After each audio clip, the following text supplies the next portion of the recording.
mystery is my hobby. I had received another of those mysterious phone calls. This time, the speaker urged me to go at once to the Matthews estate on Long Island. Kenneth Prengle, the famous polo player, was in danger of being murdered. Now, I had a strong suspicion that my good friend Inspector Noah Danton was responsible for the call. And this time, much to the old gentleman's astonishment, I was comfortably seated in the police car when he entered, saw me, grunted, and gave directions to the driver. Well, Inspector, here we are again. Yeah. And what I want to know is how come Barton Drake always shows up when there's something hot in the offing? You should know, Inspector. What do you mean I should know? Nothing, except that the man who called me this morning said that you had been notified. Notified of what? That Kenneth Prengle is in danger of being murdered this afternoon. Ha! What a nonsense. Perhaps. On the other hand, this isn't the first time Prengle has come close to a tragic end. Friend of yours? I've met him once or twice, although he probably won't remember me. My picture of Prengle is that he has two careers, polo and women. What's the connection? Pringle's been unfortunate in attracting women who have made, shall we say, previous commitments. Married dames, eh? Right. Nothing new about that. He's a dashing fellow, this Prengle. And the fact that he's Eastern polo champion adds to his allure. Those horseback riders. Say, that reminds me. Yes, Inspector? This Paul Matthew, the guy who owns the place where we're going now, isn't he an Englishman with a lot of money, kind of old? That's right. Yeah. Recently he married young and beautiful Diane Carter. They're very happy, I understand. Yeah. I remember reading about it. She used to play around with Prengle before she married Matthew. Oh, calm, Inspector. Let's not be gossipy. It's beginning to make sense. Matthew throws a big party at his Long Island estate, invites Prengle, then calls us and says Pringle's going to be knocked off. Huh? Me, Inspector, that hardly makes sense. A man who contemplates murder does not invite the police to witness a crime. Then who did make the telephone call? That, Inspector, is what we'll have to find out. Well, here we are, Inspector. Wow, rather extensive ground. Yeah. Matthews must still be in the chips. Hey, what are those people doing over there? They appear to be engaged in an archery contest. Stop here. Looks like an important gathering. Some of those faces are quite famous. Yeah. And who are we going to tell them we are? Welcome. Hello there. Well, hello. Where did you come from? I was walking behind the shrubbery, wishing that something exciting would happen, and it did. Oh, so? You arrived. You won't disappoint me, will you? Yeah. Well, I'll do my best. Oh, now I know. Know what? You're Bill Rogers, and this must be your father. Father? Well, look I'm here. Diane Matthews. Paul said you were coming. You're friends with his brother Charlie, aren't you? Well, as a matter of fact, Paul didn't say that Bill Rogers was... Well, I mean, I never did think of any of Paul's friends as being so young and attractive. Thank you. Good gosh, he's eating it up. Let's go up and meet Paul. He's dying to see you. Splendid. Come along, Dad. Now, listen, I'm not going to... Oh, good gosh.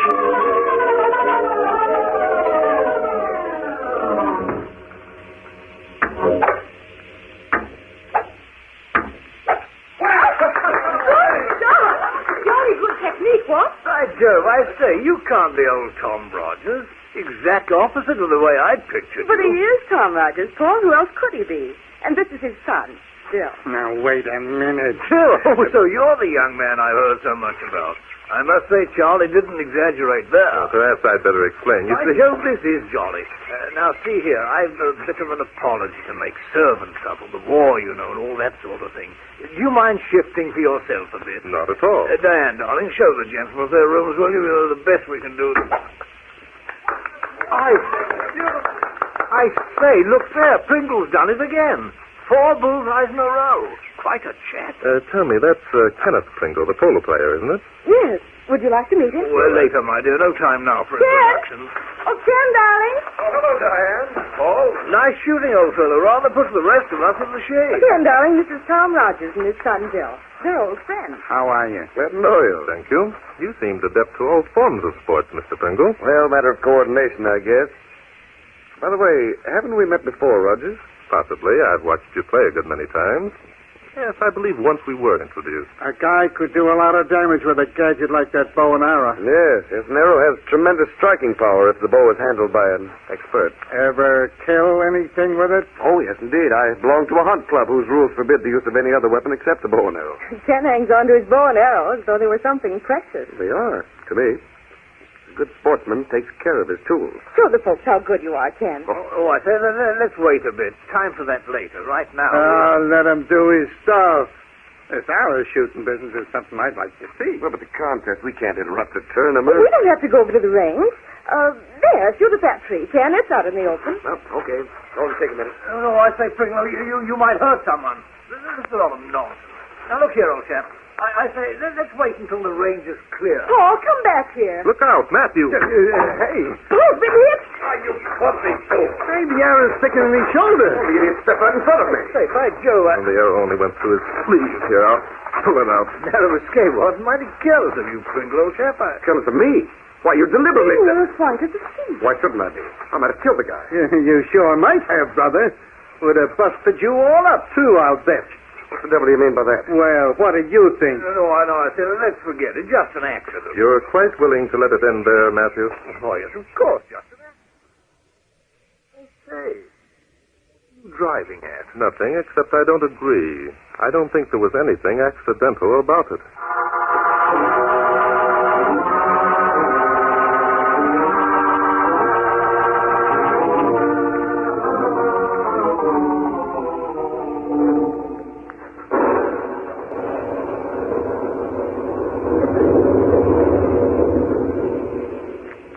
I don't get it, Bart.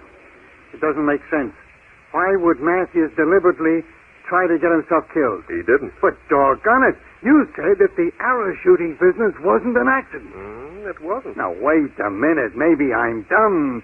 Maybe I don't catch on easy. So it wasn't an accident.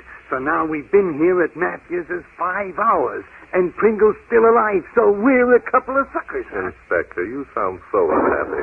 Okay, so I'm unhappy. It's night. It's raining outside. This room they put us in is cold and damp, and you won't even let us have a light on. And besides that... Besides that, they don't even know you're the great Inspector Danton. You're supposed to be my father. Ha, ha, ha. Very funny. Very funny indeed. Yeah, well, I don't just like sitting here in the dark. Hey, what are you going to do over at the window? I'm just looking out at the rain. Reminds me of the time we... Inspector. Huh? Come over here by the window. Yeah. What do you see? Look down there, behind that shrubbery. Yeah, I see them. 2 people. Say, they must be crazy standing out there in the rain like that. On the contrary, they have an excellent reason. Who are they? Diane Matthew and Kenneth Prengle. Mrs. Matthew and the polo player. Yeah. Well, I'm not surprised. Say, what's the matter with him? He looks kind of funny. Yes, and I think I know... Oh, so he's leaving him and going around to the rear of the house. And Prengle's heading for the front door. Inspector, come on. Huh? This is what we've been waiting for. Hey, what was that? Somebody fell in the hall downstairs. Yeah, somebody just went through the front door. Hurry up, Inspector. Let's get down there. Yeah.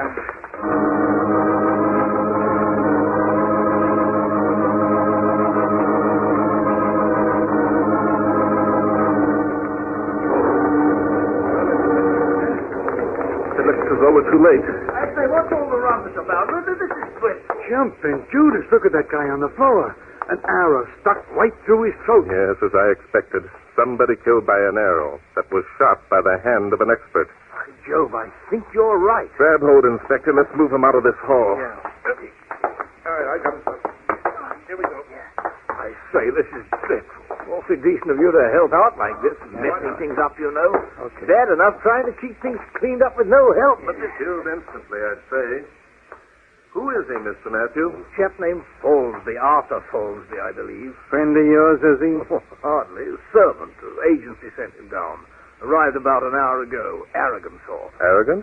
Began by telling me he wanted 2 evenings a week off. Must have comfortable quarters, an increase in wages at regular intervals, and all that sort of thing. Oh. Did any of the other servants know him? Oh, I couldn't say, really. Well, somebody must have known him. Somebody must have wanted him eliminated.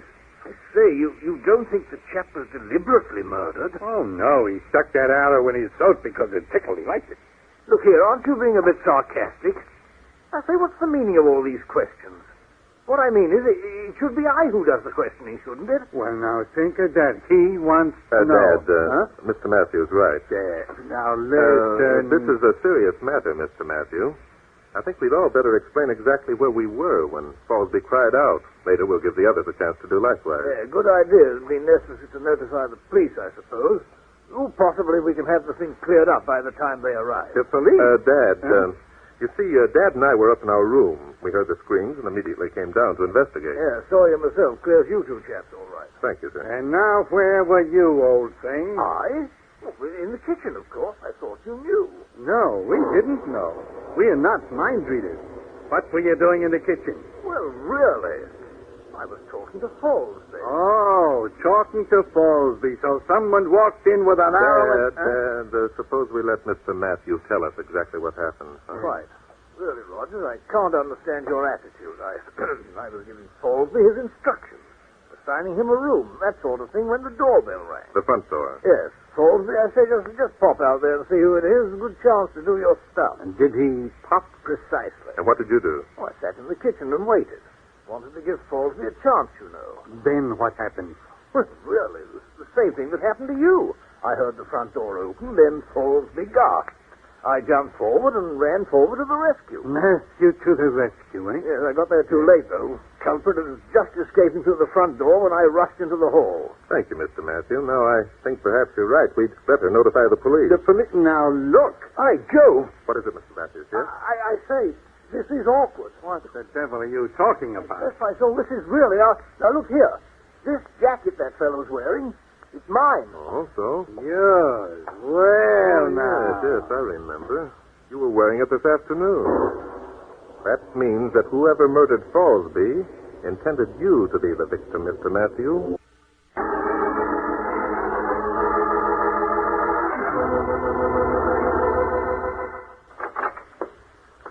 Hello, Mrs. Matthews. Come in. I was examining your husband's excellent collection of books while waiting for the police. Such a boring way to pass the time. Don't you think, Bill? Well, that depends upon what substitutes there are. Oh, you're cute. Would I do for a substitute? Does that answer your question? Bill, you're marvelous. Tell me, who do you think murdered that man, Fallsby? Any of a dozen men to whom your husband would appear as an obstacle? How amusing. You still believe that Paul was the murderer's intended victim? I can only say the way I would act if I were annoyed by such an obstacle. Oh, Bill. Really? You are a very beautiful woman, Mrs. Matthew. May I call you Diane? Oh, please do. Bill. Splendid. As your husband would say, this is jolly. Isn't it? Bill. Yes? You're really very charming yourself. Well, thank you. Do you mind if I sit here? Well, not at all. Your husband... Oh, Paul. He's so stuffy. No, shall we say, romance between us. I see. Mr. Prengle, then? Ken, what do you mean? Oh, a man has his honor. I wouldn't want Prengle to feel that I was... I beg your pardon. I'm sorry, but I saw you and Prengle earlier this evening standing out in the rain. Well, what difference could that make? Forgive me, I didn't mean to upset you. By the way, Edna wanted me to give you her love. Edna? My sister, Edna Rogers. You remember her, of course. Oh, yes. How is dear Edna? Splendid, except for one thing. Oh, really? What's that? I have no sister Edna. Very clever of you, Barton Drake. At your service. Mrs. Matthew, would you mind telling me why you pretended not to recognize Inspector Danton and me this afternoon? I had my reasons. And your husband and all the others, they had their reasons too? How should I know? The others mean nothing to me. Including Kenneth Prengle? Oh, what are you getting at? That Inspector Danton and I saw you and Prengle in, rather an amorous position. So I think that Pringle's madly in love with you. So much in love that he would remove any obstacle that stood in your path to freedom and your husband's fortune, if you asked him to. You're being insulting. Am I? There's only one other person in this house who is skilled enough at archery to take a quick shot under cramped conditions and drive an arrow through a man's throat. And who is that, Mr. Expert on Crime? The name of that man is... Where is he? Where's minute, lady. Hey, put down that bow and arrow. Excuse me, Mrs. Matthews. I think you're a louse, Barton Drake. Don't stand there like an idiot. Tell me where my husband is. Idiot, you whack me with that thing again. I'm going to... Something wrong, Inspector? So you're him. You're the one who put the ad in the paper. You're the one who made my Just a husband... minute, madam. I don't know whom you mean by him. My name is Barton Drake, and this is Inspector Noah Danton. Now, don't try... Oh, the police. Yes. Oh, got here ahead of me, huh? Now, that's what I call service. Look, lady, stop talking in riddles. What are you doing here? Who are you looking for? What's your name? Falsey. Beatrice Falsey. Arthur, that's my husband, and I had a fight, see? He'd been drinking again. I told him unless he quit, I'd kill him. Well, now, how did you make out? I haven't found him yet. That's why I came here. What made you think your husband was here, Mrs. Falsey? The ad. It was in the paper, see? He underlined it and then threw the newspaper away, and, well, I found it. So I called the police. You didn't call the police just because your husband answered an advertisement. You bet your life I did. He took the money, all of it. It was hidden in the pantry, and I'd spent years saving it up. He left a note saying I'd never see him again. I say, what's going on here? Oh, here, I'll go remove that raincoat. Well, you're dripping all over the floor. Frightful, man. Isn't that just too bad? I'm not removing nothing till I find Falsby. Falsby? Oh, the dead chap, you mean? Dead? Falsby dead? Oh, Matthew, you talk too much. I'm sorry, Mrs. Falsby. Your husband was accidentally killed an hour ago. Falsby killed? Oh, no. With a bow and arrow, like the one you've got in your hand. Where did you get it? We can't be dead. Not Falsby. He wasn't much good, but he was mine. I say, that bow and arrow the old girl has, it's Pringle's. Pringle's? Are you sure? Sure, I'd know it anywhere. Inspector, I think we'd better have a talk with Kenneth Pringle. You can say it now, Drake. Start talking. Pringle. Yes, and the beautiful Diane, which doesn't surprise me in the least. How subtle you are, Mr. Drake. I say, Pringle, old chap, put that gun away, will you? You know, it might go off and hurt someone, you know. It's exactly what Kenneth has in mind, Paul. In a minute, it's going off and hurt everyone, including Barton Drake. Drake? What's all this talk about Drake?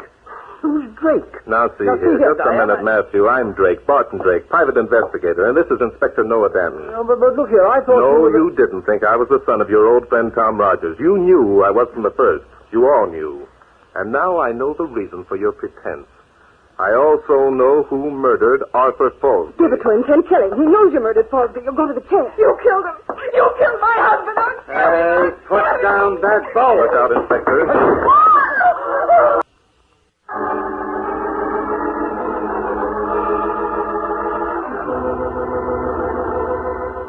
All right, Pringle, your fun's over. Sit down on that chair. You too, Miss Matthew. Drake, you're lucky. If that crazy woman hadn't come at 10 with a bow, you'd be dead now. I say it was lucky. She knocked the gun right out of his hand. Bullet went into the floor. By Jove. Matthew, keep quiet. From now on, I'll do the Yeah, talking. but look here. Oh, Inspector, how's Mrs. Falsby? I left her with her husband. It wasn't the pleasantest scene I ever witnessed, and I've seen some tough ones. Yes, whoever murdered Falsby committed the most horrible of crimes. I say, you talk as if it were deliberate. Accident, you know. Oh, was it? Pringle, you're about as stupid as any man comes. A man of your reputation who'd let a woman... Don't believe him, Ken. He's trying to trap you into admitting that you murdered Falsby. But I didn't murder Falsby. That's what I've been trying to tell you. I didn't murder him. No, that's right, Pringle, you didn't. But Mrs. Matthews thinks you did. What do you mean? I know. I mean, you're crazy. You don't know what you're talking about. I know exactly what I'm talking about. You met Pringle outside tonight in the rain. Pringle had his precious bow and arrow concealed beneath his raincoat to keep it dry.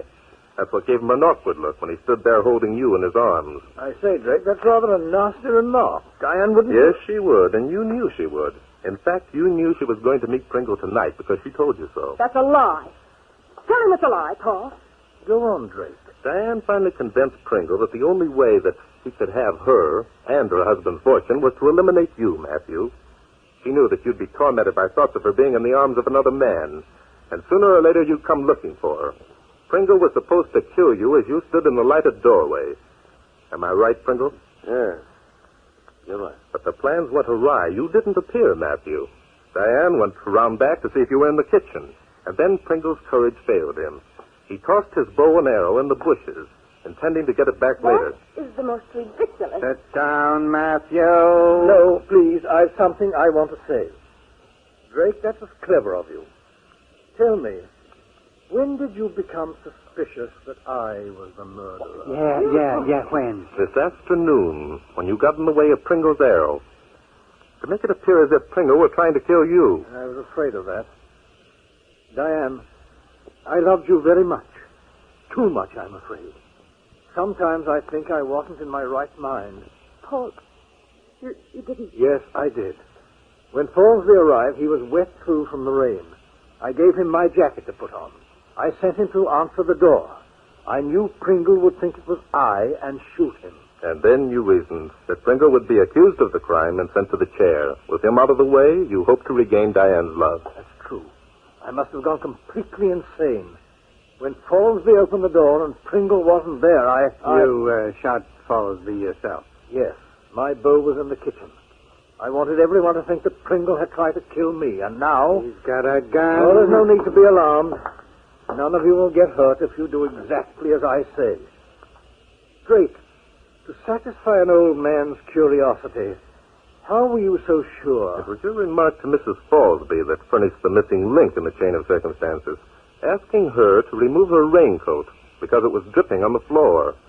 If Pringle had shot Fallsby, he would have had to step into the hall because the location of Fallsby's body, where he fell. Now, it was raining hard, you remember? Yet when the inspector and I came downstairs, the floor on the hall was absolutely dry. I see. Very clever. Goodbye, Diane. I did love you, you know. So much. Hey, he's gonna... He shot himself right through the temple. Yes. Well, it's probably best. But sometimes it isn't pleasant to have mystery for a hobby.